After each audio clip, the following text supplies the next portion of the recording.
Welcome in to Full Court Blitz. This is KJ McCurley alongside Alex Baumann. Was so tickled at the spike in content views last week, Alex, and I'm so excited to pass the mic to you again today for the SEC spotlight to get things going right away. A lot to talk about. A great week of college football last week, and I think we should get treated to the same this weekend. Some good games to boot, and I'm ready to talk about them, and I know you are too. So, Alex, take it away with that SEC spotlight.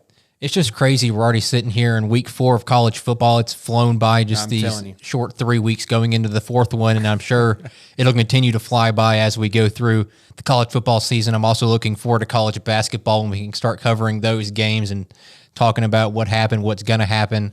But let's cover week 4. We're going to do the same formula we had last week, starting with the SEC Spotlight, the games of the week there, the 3 big SEC matchups, go in depth, give more of our opinion, what to look for, the keys to each of those games. We'll go into the upset alerts each of us have for SEC teams, then go into the blitz picks, which is where we're going to go through the rest of the SEC schedule we did not cover in the games of the week. Then we have the On the Rise segment where we're going to talk about the SEC or players around the country that are on the rise showing improvement during the college football season, and then the players that have to prove it or coaches. That's on the hot seat segment. So we have a lot to go through in this first part of the show, and the rest of it's going to be great with the recruiting report as well as some tougher enough that KJ loves to talk about. Everybody is infatuated with. We'll go through that as well. But let's start out with the SEC Spotlight. The first game this week being number 22 Auburn taking on number 11 Oklahoma. KJ, this game was a sore spot for Auburn fans last year. This is the moment or the game where Peyton Thorne threw the pick 6 on 3rd and 4 with around 4 minutes left to go with Auburn up 21-16. Had all the momentum in that football game, and that pick 6 just drained the team, the stadium. You could just feel the energy leave it. And now they go to Oklahoma, having Oklahoma's old quarterback in Jackson Arnold. Tough task for them with the way Oklahoma's playing offense with John Mateer, as well as how stout their defense has been. But you can't ignore the way Auburn's run the football this year. Pretty weird for a Hugh Freeze offense having the reliability on just a couple running backs in Alston and Cobb. Alston obviously dealing with the injury, missing the last 2 games. Should be ready to go here. What do you look for in this game for both teams to be able to win? Well, what I'm looking for is no more accumulated PTSD with Auburn, Oklahoma. You talked about last year. If I close my eyes hard enough, I can almost feel myself in the living room for last year's game, reaching for an apple to throw at the TV because I called Peyton Thorne apple turnover. But anyway, going on to this season, Auburn 3-0. We're ranked. First time it's happened in quite some time. This is the game that I've been saying for a few weeks, Alex. It actually concerns me more than Georgia at home. And I know people listening are going to, oh, what are you saying? Well, I'm not disrespecting Georgia. We'll get more to them later. But Oklahoma is a team that we didn't play well against last year. We got off to a good lead, let up, didn't run the football that well, relied too much last year on Peyton Thorne, made some terrible throws.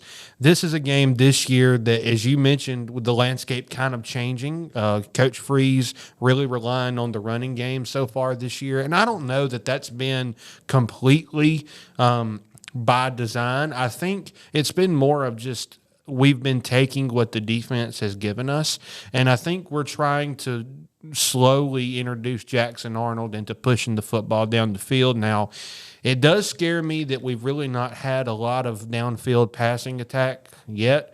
Going against Oklahoma, they love loading the box, trying to take away your running game, coached by a very good defensive mind in Brent Venables, who I have a lot of respect for.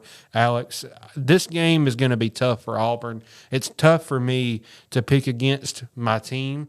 However, I think Oklahoma just has a little too much for us this early in the season. The concern for me more so is the defense. I mean, we have not tackled well at all, especially at the second and third levels. Oklahoma has a lot of athletes for John Mateer to get the football to. You mentioned that.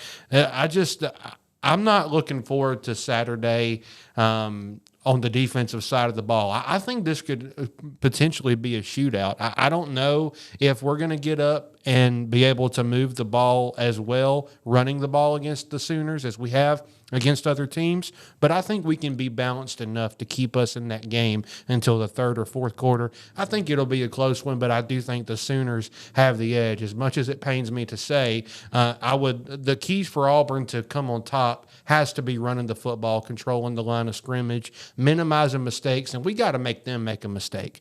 When Auburn has gotten turnovers this year, they've scored off of them, be it a few inferior opponents and Baylor. That's something that we've got to do. We've got to try to turn them over. Can't keep letting that hostile crowd get more and more excited. We got to make them make a mistake and capitalize on it. That'll give us a chance to win. Both these teams are quite different offensively. Auburn, as we've talked about, loves to run the football, has ran it down people's throats all year long. Then you have Oklahoma, who throws the rock around and really has struggled to run the football all year. John Mateer is the team's leading rusher, and you have a guy in Jaden Ott who has not turned it on at all this year, who I really expected to have a great year for Oklahoma after his career at California. Javante Barnes, who was also expected to have a great season, hasn't burst onto the scene either. It's been Torrey Blaylock at running back who's done the most work for them. It just hasn't the running game hasn't really worked out for Oklahoma. Also, you have to realize they're starting 2 freshman offensive linemen. And then another big loss for them is earlier this week it was announced starting center and team captain Troy Everett is out for the season. And like I said, already starting 2 freshmen, that's a big issue for Oklahoma going forward, trying to run the football and also protect John Mateer, is losing that captain on the team as well as the offense to kind of direct protection alongside John Mateer. And going against an Auburn team that has a very stout defensive line with Kieron Crawford, Keldrick Falk, and a couple other guys there, I do think Oklahoma's offensive line is going to struggle in this football game. And if Auburn's able to get to John Mateer, I think that can turn Oklahoma's offense into a very bad situation. I also do worry about Jackson Arnold being able to throw the football down the field. Haven't seen a lot of it this year, and going into a hostile environment. I know he's played there before as the home team, being in Oklahoma last year. I just worry about him being able to be thrown to the fire, so to say, in a hostile environment, throwing the football against Oklahoma's defense, which is one of the best in the SEC.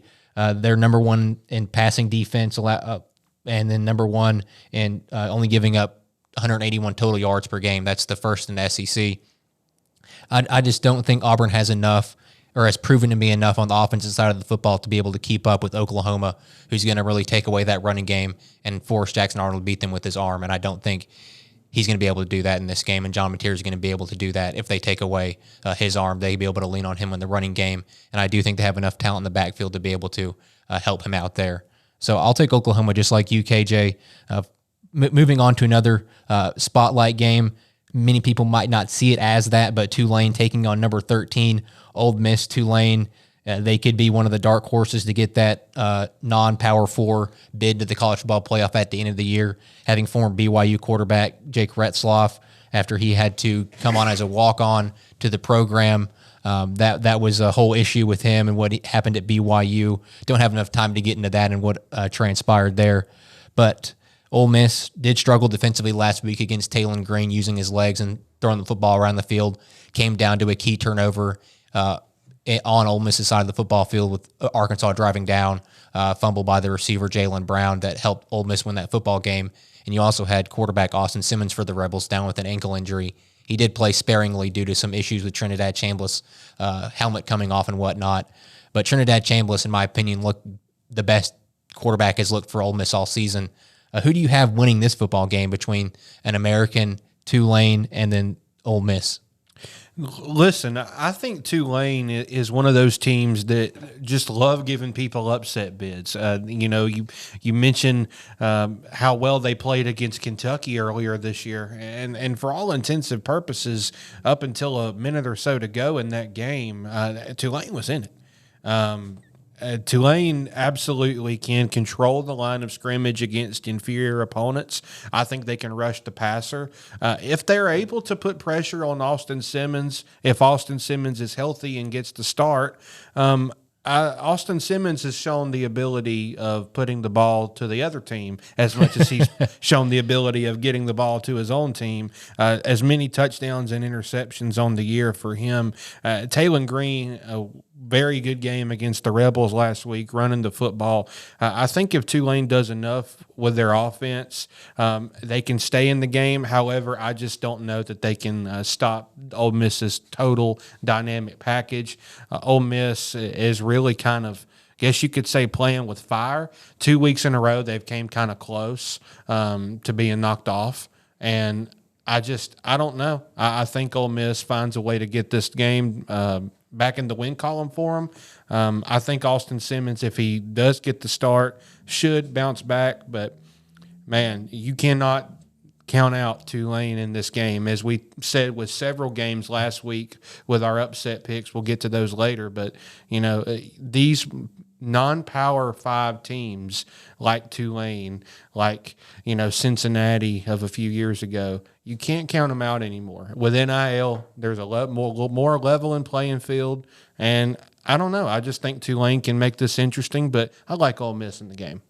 Tulane will make it interesting just due to the fact their quarterback is so talented. He's very similar to Taylon Green in the aspect where he can run the football, is that dual threat.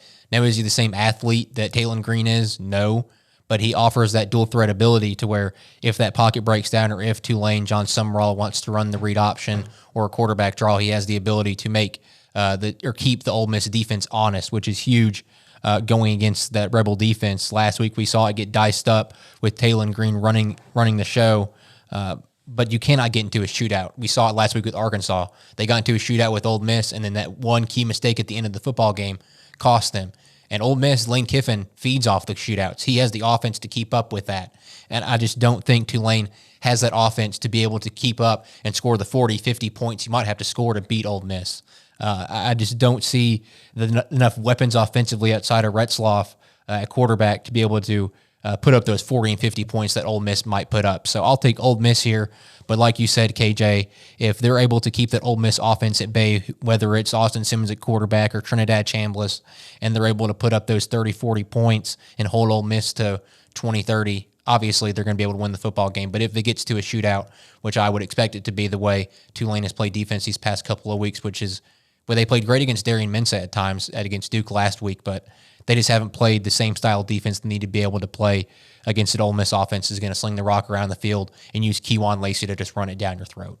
Yeah, I've really grown to be fond of Kejuan Lacey. He's come on as one of the more dynamic backs in the league this year, no doubt. I think just him being in the backfield for the Rebels, you got to give the Rebels the edge in this game, but I do think it'll be close. Yeah, I think Kejuan Lacey has really gone under the radar for a lot of people. Everybody's talking about Ahmad Hardy after last week's performance against a subpar opponent. But Kejuan Lacey's up there with him in rushing yards in the SEC, and I do expect him to have a very good year after nobody really talked about him in preseason. It was all Logan Diggs at running back, and Kejuan Lacey has come onto the scene and impressed a lot of people. Next and final game for our SEC Spotlight, South Carolina taking on number 23 Missouri.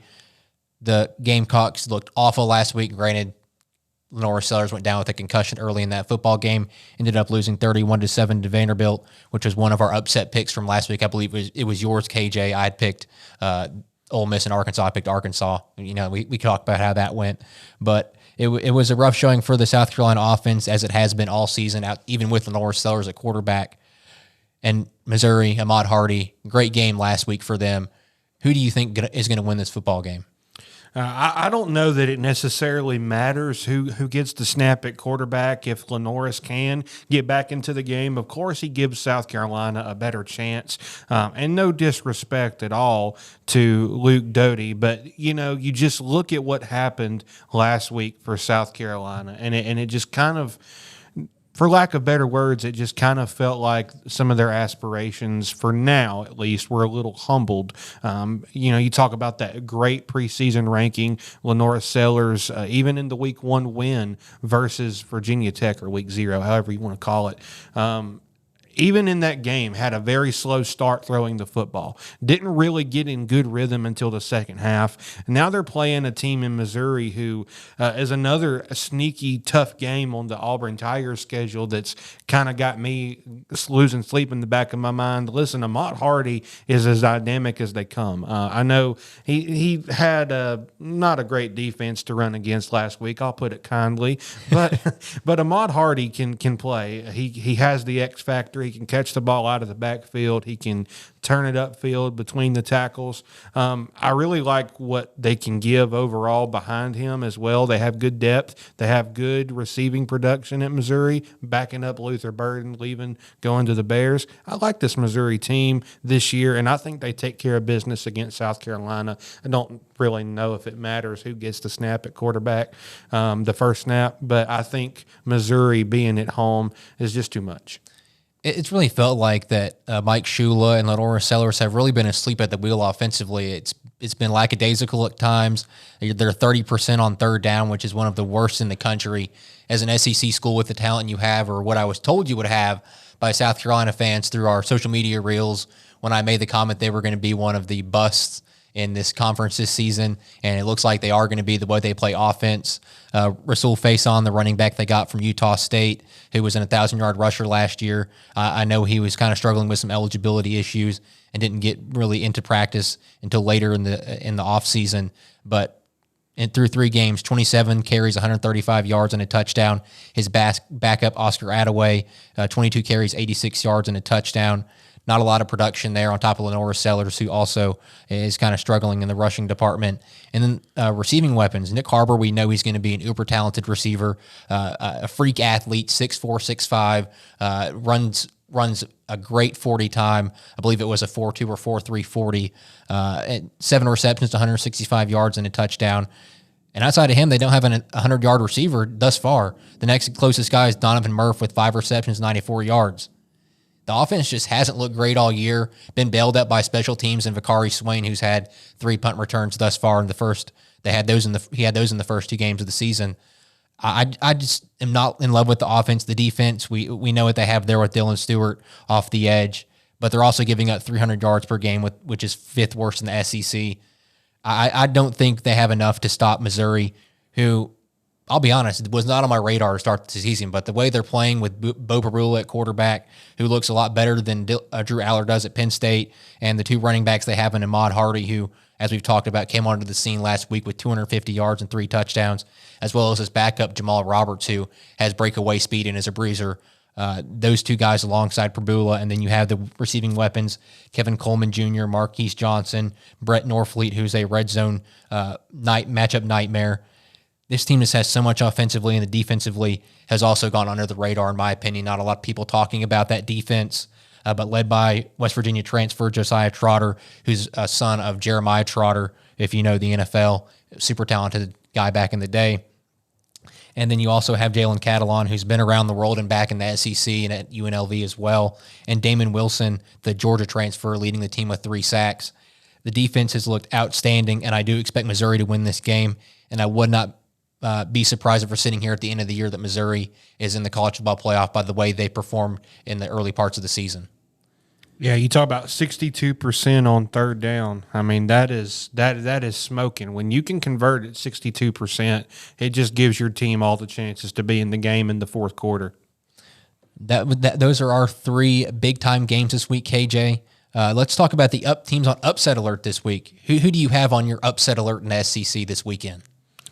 Oh man, there's some that you could go either way.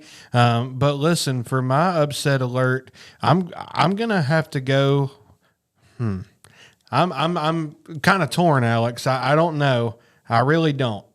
You want to give yours first? I can give mine. I'm going to go with Arkansas Razorbacks. They're going to be the upset alert this weekend. They're playing the Memphis Tigers. ESPN Analytics gives Arkansas a 59.7% chance to win this game. As of Tuesday, they're 2-1 to start the season. Obviously, like I talked about, a rough loss to Ole Miss last week with that fumble. I do think it took a lot out of their sails, but the good thing is Sam Pittman talked about is they weren't down in the dumps. They were trying to figure out how to regroup and get back on the winning side of the football game this weekend, playing Memphis. Arkansas, we know what their offense is going to be like. One of the best in the SEC and really one of the best in the country, but Taylon Green at quarterback has shown a lot of improvement this season with Bobby Petrino as his OC, the second season for both those guys at Arkansas.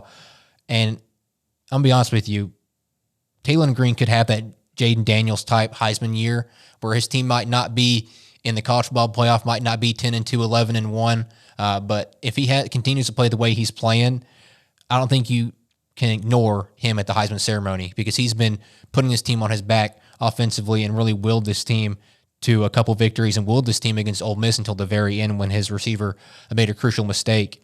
And Memphis, they're another team like Tulane that could be a sneaky dark horse into that that at-large spot for the non-Power 4 teams. They've played Chattanooga, Georgia State, and Troy. Not too many great opponents. They're sitting at 3-0, but they felt like they've been on that cusp of making the college football playoff the past couple of years under Ryan Silverfield. And this could be the year where they pull off this upset against Arkansas. You have some great talent in Brendan Lewis at quarterback, transferring over from Nevada. He hasn't looked great, only 2 touchdowns to 1 interception through those 3 games. The running game with Sutton Smith, 247 yards and 4 touchdowns, leaned on him a lot. I do think Memphis has enough talent, but this weekend I don't see a lot of upsets in the SEC. I still think Arkansas ends up pulling this out, but Memphis is going to make them work for it. So I'll still say Arkansas wins, but there really wasn't a lot of teams to me that were on upset alert this weekend. Yeah, and that's kind of been my thing. I've been going back and forth with a few that I think could be. And I don't know that they're going to win the game, but I'll give an upset alert for a team that I think a lot of people are writing off because of how bad the performance was and how awful the schedule is ahead. But I'm just going to say it. I do think that the Florida Gators have a chance to go to Miami. A 1%. Yeah, a 1% by metrics, but. Again, you're playing at their house. I know it's going to be tough, and I do think the Hurricanes probably have the advantage for good reason, but just because there wasn't a whole lot of intriguing stuff, and we've already talked about Tulane possibly getting the job done. I'm going to say that the Gators at least come out and play inspired football on the road for Billy Napier. You saw that against LSU. You called that. You and I both neither thought would be a huge blowout. They did play hard for Coach Napier. I think DJ Lagway, a lot of times people could question that as he kind of might be playing for Brian Kelly at the end of the year. Yeah, he might be friends with Peyton Thorne too. He had a really bad game, but one game doesn't define a player. I'm a believer in that. I'm not saying DJ Lagway is going to go out and throw for 500, but just don't be surprised if you see Florida with a little more mojo, especially on defense. Rushing the passer, you'll probably see him get after it a little more. I don't know. Florida and Miami is a rivalry game. I think there will be a little bit of pride for the Gators in that, and I think you could see a hard-fought game, at least for 2.5, 3 quarters. Sorry for the lack of upsets for the league, but there's really not many. It really is hard. Outside of Tulane and Ole Miss, Arkansas and Memphis, and maybe Florida and Miami, it's kind of a tune-up week for the rest of the SEC. Outside of the big 3 games we covered. Yeah, Auburn and Oklahoma, you can't really call that an upset for either team. Yeah, it's kind of just an even battle there. I know the rankings differ, but those teams are pretty even in the talent they have on both sides of the football. Let's talk about our Blitz picks this week, KJ. Go through the rest of the SEC schedule. First one being UAB, my alma mater, the Blazers, taking on number 15 Tennessee. Trent Dilfer going back to his old stomping grounds where he's the high school football coach there for a few years. KJ, is there any time we need to waste here on this one with Tennessee? UAB, they have some offense, but their defense might as well not even show up. Yeah, their defense, they're better off asking the Water Boys if they'd like to try out and take a few snaps to spell the relief of embarrassment and disperse it evenly. But the UAB has no chance to come into Neyland Stadium. I would say normally if Tennessee hadn't just lost to Georgia the way they would, you could probably see a few touchdowns, something to that nature. But Tennessee just lost to Georgia. They're really upset right now. I don't think UAB is going to have a chance at this game. I'm going with the Volunteers. Yeah, as a Bama fan, I just thank God that Georgia won that football game because I did not want to play an angry Georgia that lost the way they did to Tennessee if that happened. Yeah, that's fair.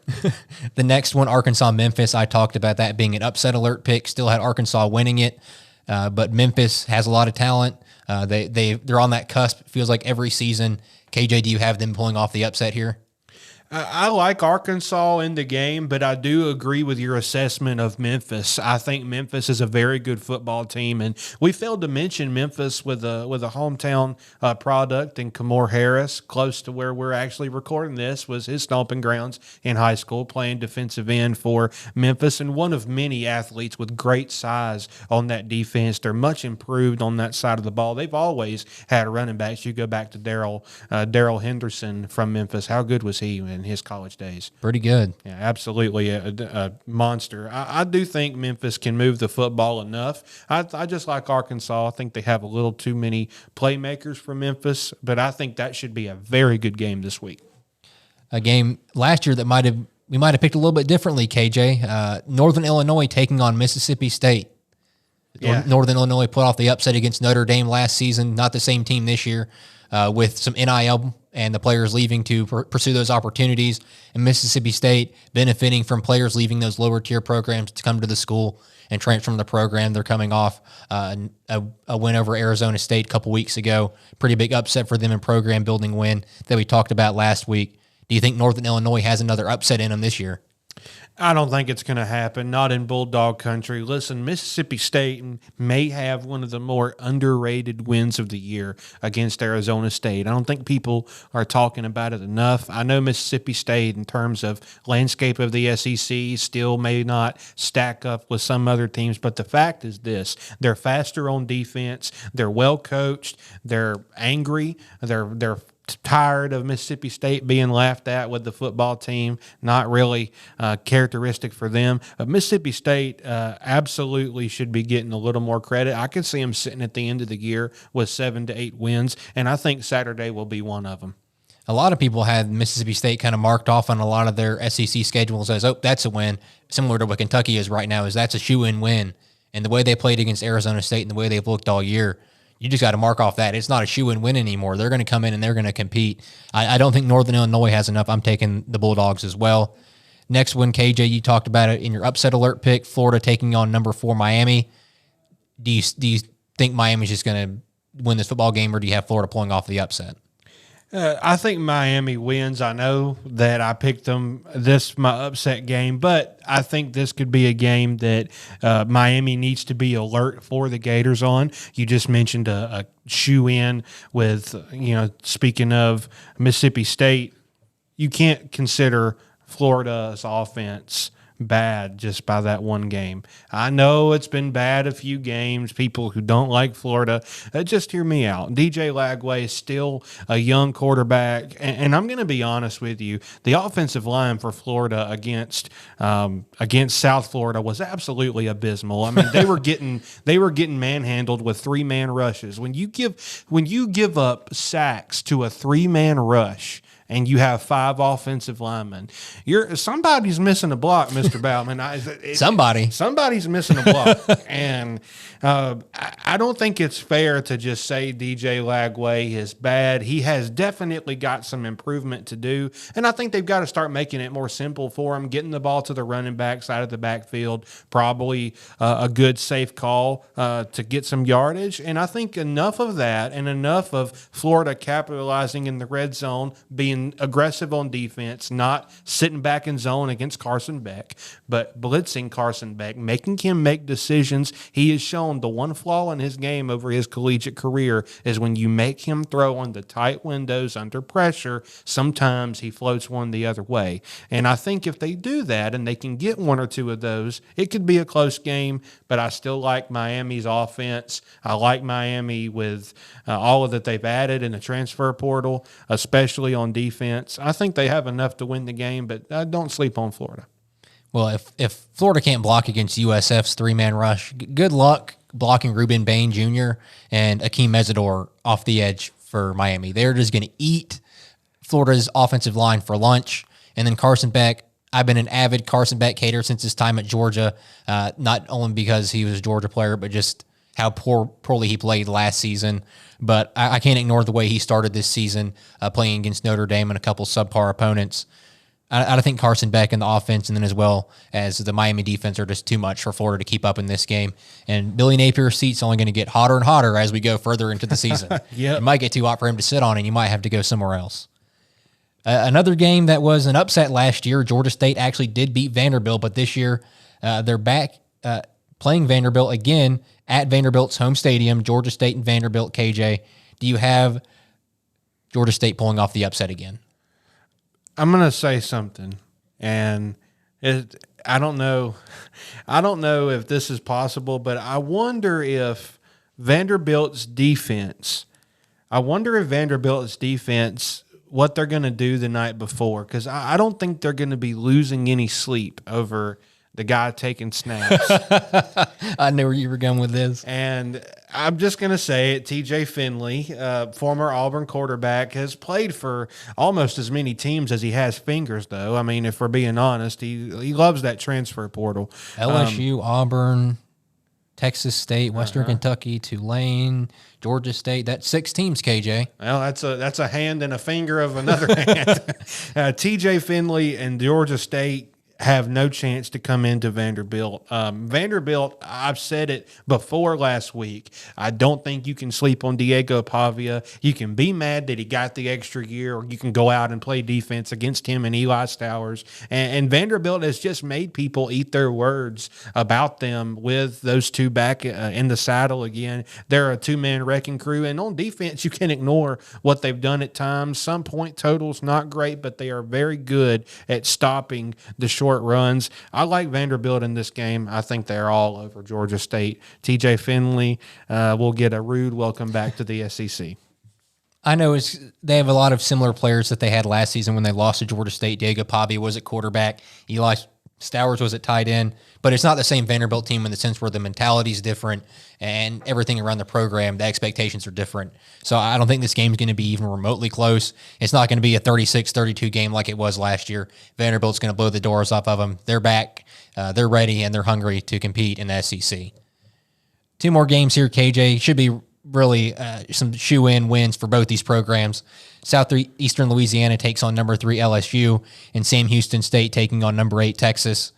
Or are we going to take the 2 SEC teams there? I don't think there's really any further discussion to be had. I'd take the 2 SEC teams if they trotted out the 3rd-string coaches and 5th-string water boys. Well, that wraps up the Blitz picks. Moving on to the In the Hot Seat segment as well as the On the Rise segment.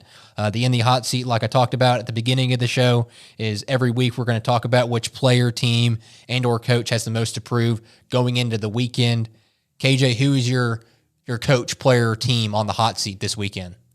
Well, I've got players, and I started to take DJ Lagway at Florida after the 5 interceptions. I think that would have been a popular selection, but I'm gonna turn to a different direction of a guy taking snaps at quarterback for a team that I was extremely high on, and I've been wrong before, Alex, especially in this line of work, and I'm not afraid to get on this microphone and say I was wrong, and I was 100% wrong about Cade Klubnik and Clemson.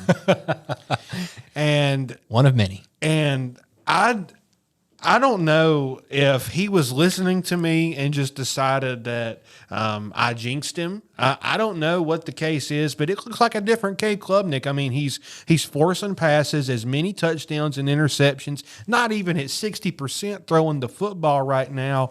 The team just lost to Georgia Tech on a game-winning field goal. Georgia Tech on a game-winning field goal. The offense didn't even get out of the 20s against Georgia Tech. The same offense that at one point was losing to, who was it? Troy till the third quarter. Yeah, until the third quarter. I'm sorry, but my hot seat has got to be Cade Klubnik. Man, I'm still going to say that you can turn it around and have a decent rest of your year, but I don't know what's going on with Cade right now. I think he's got his mind on his girl or his major or something else, but it's not been on football. At least he hasn't played that way, and Clemson is struggling because of it. And I think he and Clemson are on the hot seat right now. Clemson's one of those teams, being in the ACC, where you can't afford to be 10-2 or 9-3 at the end of the year, because you don't have those marquee wins. Where if you're in the SEC and you're 10-2 and 9-3. You know you have a couple of ranked wins against maybe a top 10, at least a top 15 opponent, and Clemson's not going to be able to get that going into their schedule looking forward. Cade Klubnik's definitely on the hot seat. Dabo, he's addressed some questions this week about him being on the hot seat. I don't know what direction their program's going in, but we had the same talk, or people had the same discussion last year when Clemson started off so poorly, and they rattled off all these wins and into the season in the college football playoff. So I'm not going to count Cade, Klubnik, and Dabo Swinney and Clemson out just yet, but you got to make up a lot of ground being 1-2, losing 2 games you needed to win, being LSU and Georgia Tech early in the season. My player on the hot seat this week is going to be Arch Manning. Again, I did last week. I took low-hanging fruit. I'm going to take the low-hanging fruit this week. He just hasn't looked good at all. Everybody, no. Paul Feinbaum, all these talking heads around the SEC and around the country have this guy as the Heisman. He was a shoo-in Heisman winner. He hasn't even looked a capable starting quarterback, much less a Heisman candidate. Texas has the 4th worst passing offense in the SEC, only 200 yards per game, and a Steve Sarkisian offense that's bad. That's pretty bad. They had the 3rd worst scoring offense in the SEC in front of LSU and South Carolina with 24 points per game. Those are 2 teams you don't want to be associated with scoring offense. LSU, they've had their offensive woes all year long. We talked about South Carolina and their issues getting the ball in the end zone earlier in the show. The offense led by Arch Manning, people are probably praying that Quinn Ewers return for another season if you're a Texas fan. But Arch Manning, the mechanics are off. He holds the ball too long. He has some wobbly throws. They're off target. He's missing wide open receivers in the end zone. I've seen all these clips on social media and all these guys that break down film of the amount of times where he leaves the pocket unnecessarily, where he's missing wide open receivers streaking down the football field. And I don't want to Monday morning quarterback him, but when you have all this hype going into the season, when you're coached by Steve Sarkisian and you're missing layups and your mechanics look bad, you're missing the easy stuff as a quarterback. You can't be missing the easy stuff. I'd understand if he was missing the tight window throws or some of the rhythm throws in the early part of the season, but he's missing the layups and the easy stuff that you should know as a freshman quarterback. He's in year 3 of Steve Sarkisian's offense. This thing should be firing on all cylinders. He should be hitting the weapons. And it's also not like he doesn't have any weapons as running backs. We talked about it when we previewed Texas going into the season. Wisner, Jarrett Gibson, C.J. Baxter, super talented trio. Receiving weapons, Parker Livingstone, who's come onto the season, Jack Injuries, tight end, Ryan Wingo, DeAndre Moore Jr., Khalil Lockett. It's not like he doesn't have weapons. His offensive line has played, I think, better than a lot of people expected, having to replace 4 or 5 starters. It's just Arch Manning has looked awful. And he's got to turn it around if Texas is going to be able to compete in the SEC where you have teams up and down the field. I would argue the only team that's not going to be able to contend this season in the SEC is Kentucky. You could see Mississippi State contending the way they played Arizona State. I would not be surprised if we're sitting here and Mississippi State's 9-3, even though their schedule's daunting. They have proven they can go and beat opponents that are supposedly supposed to beat them. They can go in as the underdog and handle business. You could say Vandy. Even Vandy. Arkansas. Honestly, maybe South Carolina's in the Kentucky boat right now, the way they're playing football, where it may be they're not going to make the college football playoff, but I'm not counting them out either. They have too much talent with Lenore Sellers and Nick Harper and Dylan Stewart for me to count them out. It's just Arch Manning. He's got to get better if Texas is going to contend in the SEC. And if you're calling for his job, who are you going to put in there? Who are you going to put in there that's going to be better than Arch Manning? Even though he's bad, he's still got talent. He has talent. He has been coached by his uncles, some of the best quarterbacks of all time. I think he has it in him. He's just got to get his confidence back. That's the biggest thing right now is I don't doubt he's looking at social media. He's hearing all these rumblings of how bad he's playing, and he's going into that. He's got to turn off his phone, delete social media, and just focus on football and winning football games. And I'm sure that's what Steve Sarkisian is telling him right now is focus on football. Don't focus on what all the Jimmies and Joes are talking about on anything. Just do you. Yeah, no doubt. You said it great right there. And I think also we go back to coach making games simpler for struggling quarterback. I think anytime you have a guy that's really talented, struggling, get him in rhythm, get him some easy completions. You mentioned the backs. They're all pretty sure-handed out of the backfield, screens, wheel routes, sideline routes. Get this guy some easy completions. That's my one criticism with Arch Manning, outside of Arch Manning's control, is that at times I think Sark has tried to roll the dice too much with him to try to get that confidence up, and sometimes pushing the ball on 30-yard go routes out of RPOs is not going to help a struggling quarterback.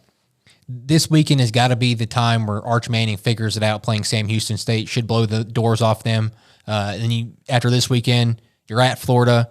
You host Oklahoma. You're at Kentucky, at Mississippi State, host Vandy, at Georgia, host Arkansas, and host Texas A&M. None of those games are going to be easy like we talked about. Maybe Kentucky, but they've even put up a fight against Ole Miss earlier in the season. He's got to figure the offense out. You can't go into these games with Art struggling and playing the offense as poorly as you've played it. He's on the hot seat this week. He's got to be better and prove it to the country and to the coaching staff. He's the guy. Last segment before we take a timeout, KJ, the On the Rise segment. Each week we're going to pick a player, coach, or team that has shown improvement or come on the scene. Who's going to be your player or coach or team on the rise this week? For me, I'm going to stick with the theme of last week, taking an Auburn Tiger who I think has been excellent. Last week, I took Kerryon Crawford on defense with a great year so far to help out Keldrick Falk. But this time, I'm going to go offense. And this year, there's been a running back for Auburn that wasn't the normal starter, but because of an injury to Damari Alston, Jeremiah Cobb has been absolutely outstanding. He's got a long rush of 46. He's ran it to the house 4 times, a whopping 6.8 yards per carry. Jeez. I know 2 of those teams, not very good, but still, when you can average 6.8 yards a carry, and it's what I said about Ashton Jeanty winning the Heisman last year, not to get too off topic, but that guy at what point averaged 9 yards a carry. I don't care who you're playing. That's legitimate. And Jeremiah Cobb so far has looked really good, in particular on speed rushes, wide sets, getting him some toss sweeps. But they've even started letting him run it between the tackles, which not really his forte. But last week and against Baylor, you saw him really go between guard and tackle and get 5 yards, which is normally the Damari Alston scenario. And he's been up for the task this year. And I think when Alston is completely back healthy and we start rotating Omar Mabson in the game a little more, I thought he's looked good at times. I think the Tigers could have a pretty nice 3-back punch with Darrell Robinson as well, but he may miss some time with an injury. But Jeremiah Cobb has been outstanding for Auburn, and I hope he has a great game Saturday against Oklahoma. I'm going to do the same thing, follow suit like I did last week, talking about some Alabama players. I'd be stupid not to talk about this guy this week, Ty Simpson, the quarterback. After the Florida State game, everybody's asking, where's Keelan? Where's Austin Mack? This guy doesn't have it. He's too jittery in the pocket. Time to move on after one game. I was not one of those guys. I knew the potential he had. He was one of the handful of guys against Florida State that actually looked like he gave a crap in that football game. And I know he didn't look splendid at times. But since then, the response by Ty Simpson, as well as the entire football team, has been nothing short of awesome. Against Louisiana Monroe, I get it. They're not a great football team. 17-17 in the first half. It's a record, a school record for consecutive completions to start a game. And the first time an SEC quarterback finished a game with 17 completions and no incompletions or interceptions. He finished the game with He finished the half with 226 yards and 3 passing touchdowns. And then against Wisconsin, 24-29, 382 yards, 4 touchdowns, and no interceptions. Yeah, that last one's the key. When you can do that at over 60 and no interceptions. Since Florida State, he's 41-46, 608 yards, 7 touchdowns, and no interceptions. And the big thing that everybody's circling and talking about is Alabama has had no turnovers through the first 3 games. Even against Florida State, didn't have any turnovers. Ty Simpson has held the ball. He hasn't turned it over, and that was the big thing for Alabama last year, was Jalen Milroe threw too many interceptions and cost Alabama too many football games with those interceptions. You can go back to the Tennessee game where we're on the final drive, we need to get some points, throws an interception. The Oklahoma game, throws 2 interceptions. The Vanderbilt game starts off the game with 2 turnovers. Granted, one of them wasn't his fault. The receiver went through the receiver's hands. But Ty Simpson's taking care of the football, and that's one of the biggest things that Ryan Grubb and Kalen DeBoer talked about going into the season for the quarterback, is they want them to take care of the football. And he has done that through the first 3 games. He's shown improvement. Granted, it's against not great opponents, Louisiana Monroe and even Wisconsin's not that great of a football team, but they are one of the better defenses in the country, statistically wise. it's just the offenses look so much better. The play of Ty Simpson as well as everybody around him has improved so much, and I expect this team to be a lot better going into SEC play. And I cannot believe that I look at all these Heisman lists and Ty Simpson's not even listed on them. It's baffling to me that nobody's giving him any love in the Heisman race. He should at least be at the bottom of the race. He has to be mentioned. He may not be 1 or 2, but you've got to put him at least at 3 through 5. Yeah, based on what we've seen so far. The other thing for Alabama, to make a very quick point as well, is that for both Milroe and Ty Simpson, they were the most penalized offense because of false starts, because of miscellaneous things. Last week, you guys won the penalty bug, and if you keep winning the penalty bug, it can do nothing but help the quarterback. Yeah. We're going to take a quick break, and when we come back, we'll have the recruiting report right here on Full Court Blitz right after this. And welcome back to Full Court Blitz. KJ McCurley, Alex Baumann with you, and it's time for the recruiting report with some big news in football. I'm going to pass it over to Alex. Every time there's big news, like we talked about last week when we introduced the recruiting report in SEC, we're going to cover it. And this week is pretty rare for the LSU Tigers here, but they have landed the number 1 ranked pocket passer in the 2027 recruiting class, Peyton Houston. They landed Bryce Underwood a couple years ago, and we saw that ended with him going to Michigan after they offered him a bag. It was a interesting situation there, and Brian Kelly has also lost a 5-star receiver, Tristan Keys, last month. He was in LSU's 2026 recruiting class. It's been an issue for Brian Kelly to keep these recruits through the entirety of their recruitment. He can land them, getting the headlines, landing them early in the process, but it's been a struggle for him to keep guys like Bryce Underwood and Tristan Keys. And he's not the only guy. It's around the country where we can talk all day long about, this 5-star offensive tackle's committed to School A. This wide receiver, a 4-star receiver's committed to School B. Well, 2 months later, he's actually flipped his commitment to School B. He's flipped his commitment to School C. There's countless guys right now in the recruiting world that have flipped their commitment 5, 6, 7 times in just 4 short seasons. But I think this guy's uber talented. He's undersized at 5'11", 200 pounds. But he is a local guy coming from Shreveport, Louisiana. Hopefully that helps out Brian Kelly, be able to keep him at LSU for the entirety of this recruitment process and bring him in to help replace Garrett Nussmeier, who's running out of eligibility this season. But getting a guy like this to start off our 2027 recruiting class is awesome. Brian Kelly has proven to be a great recruiter, but I just worry if he's going to be able to retain the talent after he recruits it for a short period of time. Yeah, retain and develop. We've also seen Brian with some issues with developing, dating back to his Notre Dame days. Certain guys come in and flourish, others do not, and that's just how it's kind of been for Brian Kelly's offenses. And we're going to take one more break, and when we come back, we'll have That's Tough or That's Enough. Give you a taste of a little bit of things outside of the SEC right after this.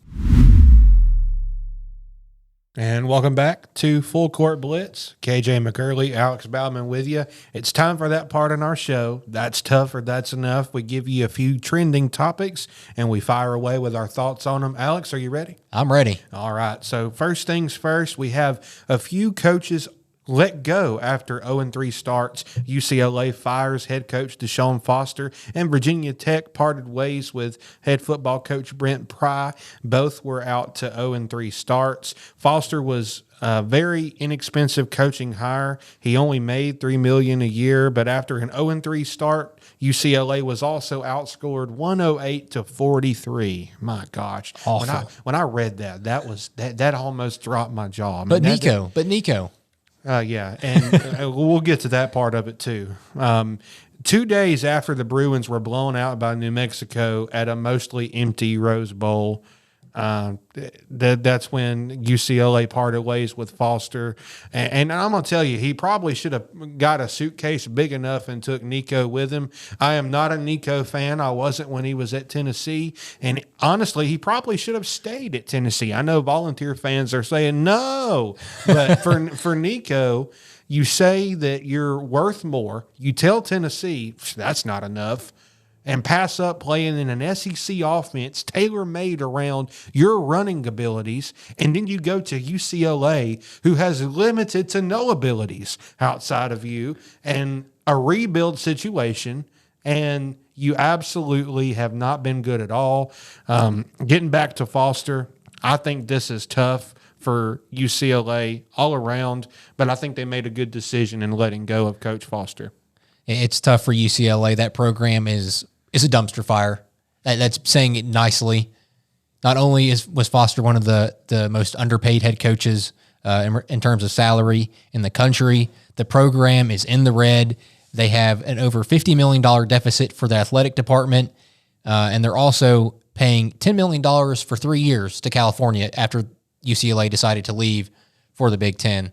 So they're just shoveling money into a furnace right now, burning it away. Nico didn't help him out, spending all that NIL money to get him to come to the program, for him to play awful. He has not looked good at all season long.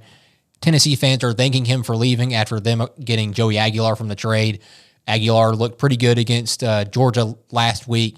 Granted, he had a couple of mistakes here and there, but I would argue Nico would have made about 10 times more mistakes than Joey Aguilar made last week. Joey kept him in. Nico would have been the reason they lost. Yeah. But UCLA, who are you going to go get? You don't have money for your athletic department. You're a dumpster fire. Who's going to want to come and extinguish the fire of your program? I don't know. People say John Gruden. He fits that. Do you have the money to get John Gruden? It remains to be seen. There's no hype around the program at all right now. No, there's absolutely not. Another program kind of in the same boat, but with a little more to play with, I would say, and that's Virginia Tech letting go of Brent Pry.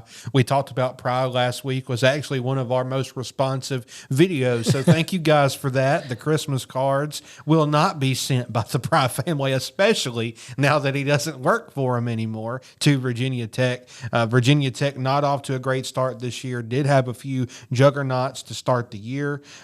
They went 1-2 in games under Pry, decided by one possession. 1-12. 1-12. I'm sorry, I did read that right. Yeah, that's dating back to last year. Not very good. Virginia Tech's first 0-3 start since the first year of Frank Beamer's 29-year run. Wow. Beamer, of course, ended his run in 2015. The Hokies have been just trying to get back on track, have been competitive in spots. Pry not getting the job done really, but I don't know that it's all his fault, Alex. I'm going to say that's enough for letting go of Pry. I think he deserved at least through the end of this year. I think it's tough. Brent Pry has had his chances at Virginia Tech, has not shown any sign of improvement. Similar to what Hugh Freeze did last season, putting all his money on Peyton Thorne. Brent Pry put all his money on Kyron Jones this year, and Kyron Jones has played somehow worse than Peyton Thorne did for Auburn last year. That's hard to do. And I think they realized that Brent Pry didn't have what they needed to lift this program back into the national spotlight. A coach that I would look at that Virginia Tech might go after, Michael Vick. He's the head coach at Norfolk State. Yeah, alum. It's a very easy thing for them to go out and get. He'll bring the hype around that program. I think he'll do a lot of what Deion Sanders did for Colorado. Obviously, Deion Sanders didn't play at Colorado for college, but Michael Vick played for the Hokies under Frank Beamer, led them to a national championship in his freshman year. He can bring them back to the national spotlight. He can bring players to that program. He can rebuild that program. He might not be the best head coach in the world when it comes to X's and O's, but if he surrounds himself with guys on offense and defensive side coaching staffs that can do the X's and O's and have that, I think they'll be really excited for what he can do. Yeah, no doubt. And Virginia Tech hungry for some excitement. The top 25 has eluded them for 4 years.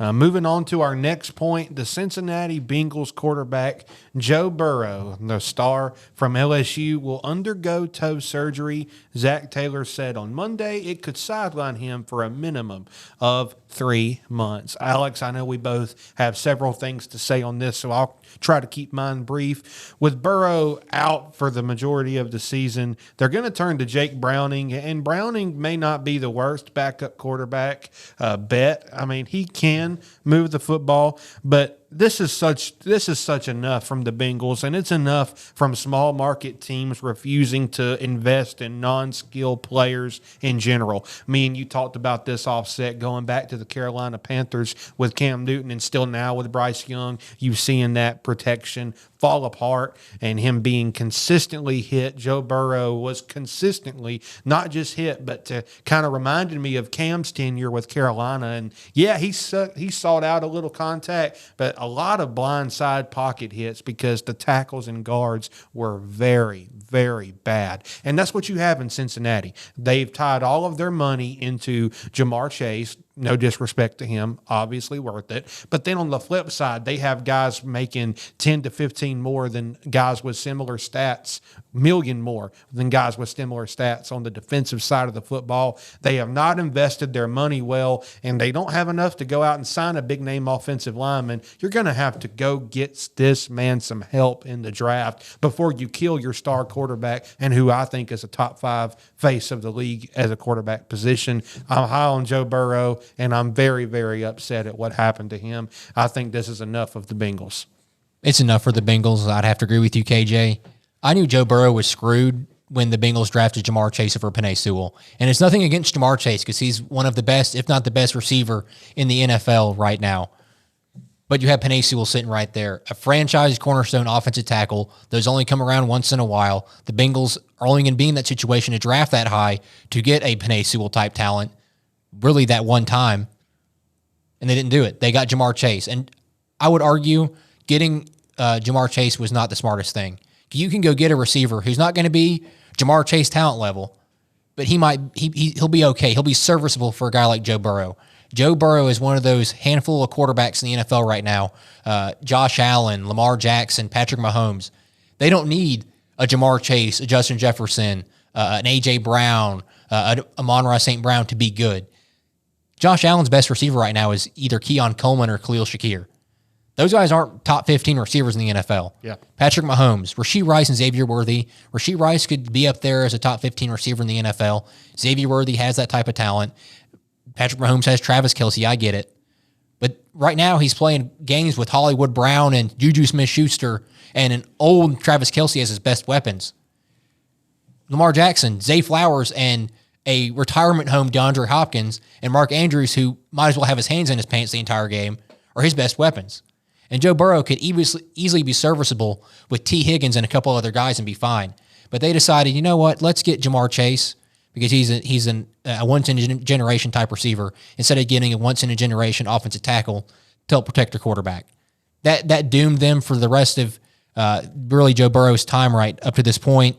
Since drafting Joe Burrow, the rankings for their protection for him, pass protection, 29th in 2020, 30th in 2021, 30th in 2022, 27th in 2023, 32nd in 2024, and 28th to start 2025.